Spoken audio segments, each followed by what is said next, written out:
Under the glowing haze of Victorian London, where carriage wheels echoed softly through rain-darkened streets and candlelight flickered behind tall mansion windows, a man named Alexis Soyer spent his life measuring the distance between hunger and luxury.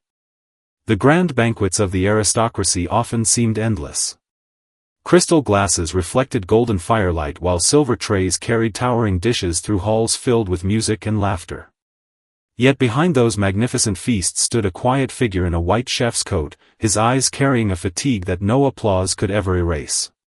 Alexis Soyer, one of the most celebrated chefs of his era, devoted his entire existence to perfecting beauty on a plate, as though precision itself could calm the unrest inside his soul. Tonight, let the warmth of the fire soften the noise of the waking world. Let the distant clatter of kitchens fade into the background as we slowly walk beside him through the long corridors of his remarkable life. Long before the lavish dining rooms and noble titles, Soyer knew only scarcity. The early years of his life were shaped by uncertainty and cold evenings where food was never guaranteed. While others viewed meals as ordinary moments, he understood them as survival itself. Hunger sharpened his senses. It taught him that flavor had power, that a carefully prepared dish could open doors that poverty had permanently sealed shut. As a young apprentice standing in dark kitchens heavy with smoke and steam, he watched older cooks move with ruthless discipline. Every herb was measured with care. Every sauce demanded patience. Mistakes were punished not with anger alone, but with humiliation. Yet instead of breaking beneath the pressure, Soyer became fascinated by it. The kitchen was chaotic, but hidden inside that chaos was structure, and structure made him feel safe. Slowly, his obsession with perfection began to grow. He spent endless nights studying textures, temperatures, and proportions. While others slept, he reorganized recipes in his mind like an architect sketching blueprints for impossible buildings. To him, cooking was no longer about feeding the body. It became a way to control uncertainty itself. As the years passed, his talent carried him upward through the glittering world of Victorian society. Wealthy families competed for the privilege of having him prepare their dinners. Newspapers praised his brilliance. Nobles admired the elegance of his creations. In enormous kitchens illuminated by rows of open flames, Soyer directed teams of cooks with almost military precision. But even at the height of his fame, there remained something restless behind his carefully composed expression. The louder the applause became, the more distant he seemed from the world around him. At grand banquets, while guests celebrated beneath chandeliers and orchestras played softly in the background, Soyer often stood quietly in the shadows, watching the plates disappear one by one. The beauty he created lasted only moments before vanishing forever. Elaborate pastries collapsed beneath silver forks. Delicate sauces cooled and lost their shine. Entire evenings of labor dissolved into memory before midnight arrived. Perhaps that was the part that haunted him most. No matter how perfect the feast, it could never stay. So he began creating rules. Endless rules. Rules for sauces, for preparation, for service, for timing, for presentation. He believed that if every detail could be controlled, then maybe something lasting could finally emerge from the chaos of life. In many ways, the kitchen became his sanctuary against a world that constantly changed beyond his reach. Yet perfection is a lonely companion. The more he demanded from himself, the more isolated he became from ordinary happiness. Friends saw brilliance in him, but rarely peace. Even in rooms filled with admiration, there remained a quiet sadness following him like a shadow beneath candlelight.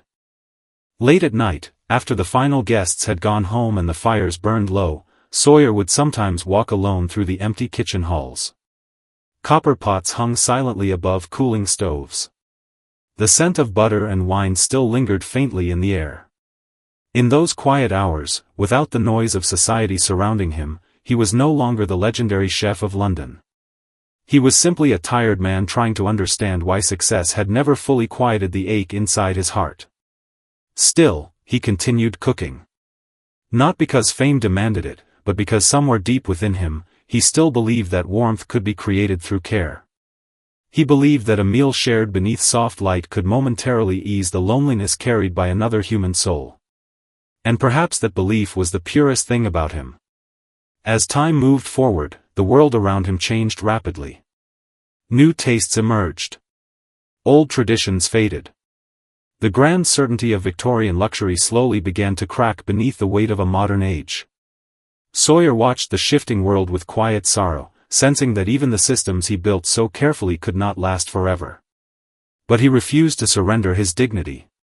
Even in decline, he carried himself with the same elegance that once made him legendary. He continued refining recipes. Continued polishing details. Continued searching for harmony in a world that no longer valued patience the way it once had. There was something deeply human about that resistance. Not the resistance of pride alone, but the resistance of someone unwilling to let beauty disappear without a fight. In the final chapters of his life, exhaustion settled gently over him like winter fog over London streets. The grand kitchens became quieter. The applause more distant. Yet somewhere beneath the fading glory, there remained a strange kind of peace. Perhaps because he finally understood something that had escaped him for years. Perfection was never the true purpose. The warmth of food was never meant to live forever. Its beauty existed precisely because it vanished. Like candlelight. Like music. Like snowfall melting against the palms of your hands. The fleeting nature of those moments was what made them precious. And so, beneath the dim glow of a dying fire, Alexis Soyer slowly released the impossible burden he had carried for so long. The burden of needing everything to be flawless. Tonight, as the world outside grows quieter and sleep slowly drifts toward you, let his story remind you of something gentle. Life does not ask for perfection. Not every mistake needs correcting. Not every moment needs mastering. Sometimes warmth is enough.